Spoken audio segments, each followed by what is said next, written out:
templarios en América. Cristóbal Colón no fue el descubridor de nada, del llamado Nuevo Mundo. Es algo que ya deberíamos tener todos muy en claro. Si nos basamos en otros estudios, aparte de mencionar la llegada de los chinos y de los vikingos mucho antes que el genovés, si es que fue genovés, se centra en los templarios, principalmente en los nazis y en los motivos por los que ambos grupos podrían haber viajado hasta las Américas, motivo cuyo objeto de deseo no habría sido otro que el Santo Grial. Empecemos con los vikingos, cuyas rutas habrían servido a los templarios para llegar al continente americano. Estos llegaron a América entre el 982 y el 986, comandados por el irlandés Eric el Rojo, alrededor del año 1000. Su hijo Leif Erikson llegó al continente y establece colonias en la actual Canadá y en el norte de Estados Unidos, pero también habría hecho incursiones hacia el centro y sur del continente. Como evidencia de esto, tendríamos el mapa donde aparece Vinlandia, un mapa mundi vikingo del siglo XIII en el que se ve una masa de tierra en el Atlántico llamada Vinlandia, que se asocia con el continente americano y en el que ya se menciona que fue visitada en el siglo XI por exploradores escandinavos. Su supuesto imperio tiahuanaco, Perú, donde la casta dominante serían los vikingos hasta el 1250, años en que serían vencidos por los araucanos o mapuches. En la montaña del Guerrero, en Chilapa de Álvarez, en México, se encontraron huellas de pie humano impresas en la roca, todos apuntando hacia el norte, práctica habitual de los vikingos que las usaban para señalizar sus rutas, marcas que también usarían los templarios posteriormente.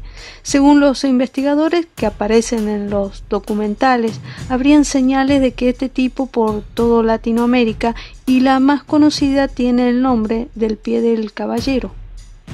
En Paraguay, el ejército encontró en el cerro Guazú, en la cordillera del Amamabay, lo que podría ser la entrada de un túnel que sería una tumba o un cementerio vikingo con infinidad de inscripciones rúnicas, la escritura vikinga.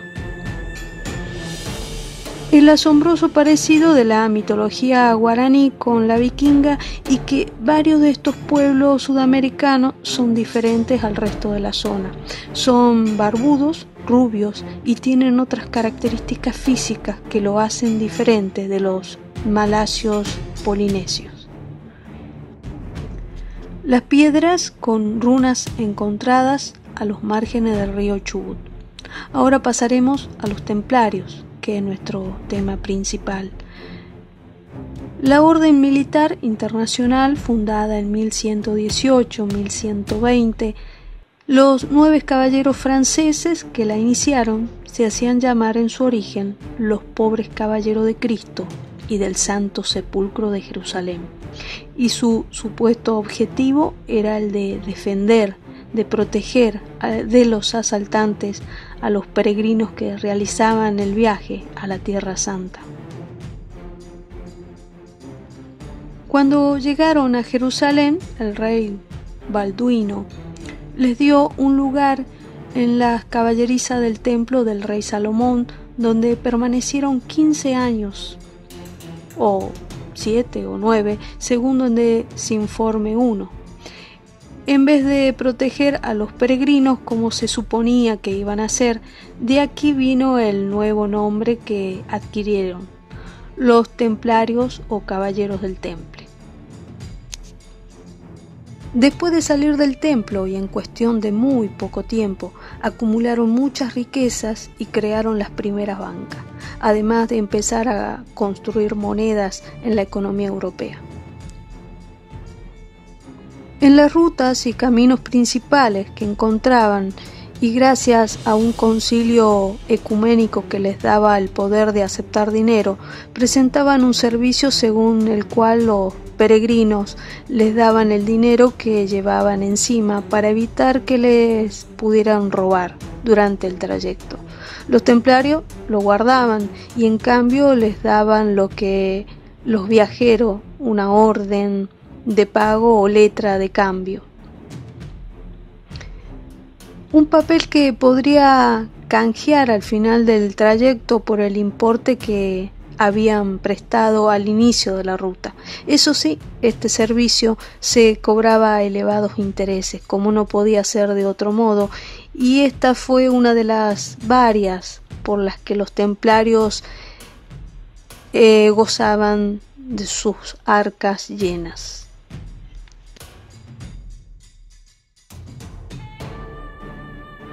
A lo largo de 2 siglos de existencia de la Orden de los Templarios, se dedicaron, entre otras cosas, a realizar grandes construcciones ayudados por masones albañiles que pertenecían a la Orden Templaria y construyeron catedrales góticas a lo largo y a lo ancho de Europa. Y todas ellas repletas de símbolos ocultistas o cabalísticas, solo descifrables por los adeptos o iniciados. Incluso en las catedrales quedan muestras de los templarios que conocían el Nuevo Mundo. En la iglesia de Vézelay, por ejemplo, se encuentran representaciones de indios americanos, con las orejas deformadas por los pendientes que solían colocarse los incas. Tanta riqueza y poder y conseguida en tan poco tiempo generó intriga y sospecha en cuanto al origen de tanta prosperidad, además de envidia y enemigos, ya que incluso los reyes quedaban endeudados con la orden debido al alto interés de los préstamos que estos realizaban a aquellos. Los templarios poseían más riqueza que cualquier estado europeo de aquel entonces. Sobre el motivo u origen de la riqueza de los templarios, es bastante popular en la creencia de que lo encontraron durante las estancias en los templos de Jerusalén, tiempo en que habrían realizado excavaciones y descubrimientos. Quizás ya sabían que había algo que encontrar. ¿Fue el Santo Grial o quizás algún otro tesoro? ¿El Arca de la Alianza? Felipe IV, el Hermoso, rey de Francia, era uno de los que envidiaba las riquezas y posesiones de los templarios, así que junto al Papa Clemente V conspiró contra la orden, dando como resultado lo que se acabó conociendo como la Noche Triste, el viernes 13. De ahí viene la superstición con ese día y número. En octubre de 1307, en la que, de manera más que preparada y coordinada, y con el pretexto excusa fantasma de espectros demoníacos, prácticas herejes y sodomía, los templarios de toda Europa fueron arrestados, incluido el gran maestre de la orden, Jacques de Molay, y 49 venerables maestros. Fueron apresados, torturados y encarcelados. Se les realizó un juicio de inquisición con las acusaciones mencionadas y muchos acabaron yendo a la hoguera pública. Se cuenta que el gran maestre de la orden, mientras le devoraban las llamas, maldijo al rey y al papa anunciándoles que antes de un año habrían muerto. El papa murió 3 meses después y el rey 10 meses después, con lo que no pudo disfrutar mucho de todas las riquezas que habían incautado, y además se cumplió la maldición del maestre templario.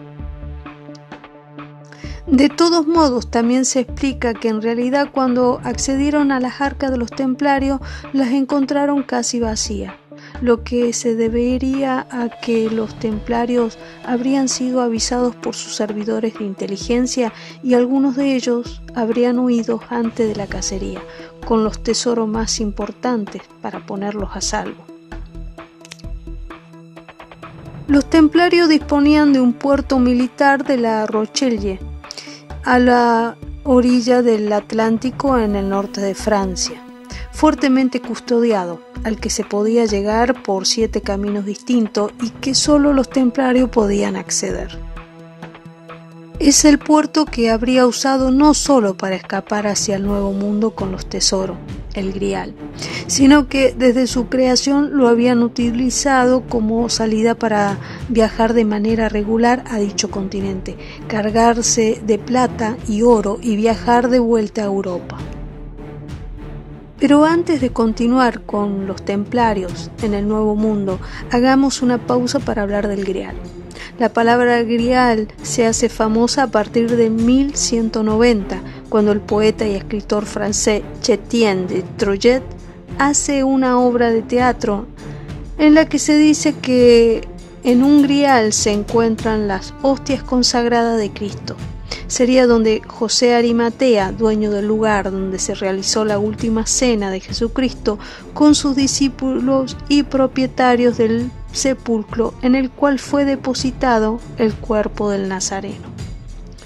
Usaría para recoger la sangre del Jesucristo en el momento de la crucifixión, y se cree que la habría recogido en el momento de la crucifixión, y se cree que la habría llevado a algún lugar indeterminado de la entonces Britania. Posteriormente, Robert de Boron, inglés, publica en el siglo XII su obra José de Arimatea y la historia del Grial, donde habla del Santo Grial, ya no Grial a secas, al explicar que Jesús resucitado le da el Grial a José para que lo lleve a Britania y construya la primera iglesia cristiana en Glastonbury, donde además debería crear una dinastía de guardianes guerreros para mantener el Grial a salvo, dinastía que habría acabado siendo la Orden de los Templarios. Por otra parte, cuando Colón y sus tripulantes, que habían zarpado del puerto de Palos de la frontera en España, llegó a la isla de Guanahani, en las Bahamas, se extrañaron de que no fueran recibidos con sorpresa o admiración por otra parte los nativos, sino que parecían que incluso se les esperaba, lo cual no es de extrañar. En la península del Yucatán se encontraron con una leyenda que narraba la llegada de hombres blancos con grandes barcos, y en las comunidades indígenas existía referencia de gente blanca previa a la llegada de Colón, que les había enseñado el concepto de la cruz, con lo que llevar las cruces templarias en las velas podría ser una señal de, y por lo tanto venían con son de paz, aunque a partir de entonces en el continente habría de todo menos paz. Y la relación de Colón templario, seguimos con esto último, que el 11 de octubre de 1307 habría partido desde el puerto donde habría cargado más riquezas templarias y seguido hacia el Cabo Verde, en todo momento siguiendo las corrientes marítimas, algunas de las cuales habría seguido Colón en su supuesto viaje a las Indias. A esta ruta la llamaban la Ruta de la Plata.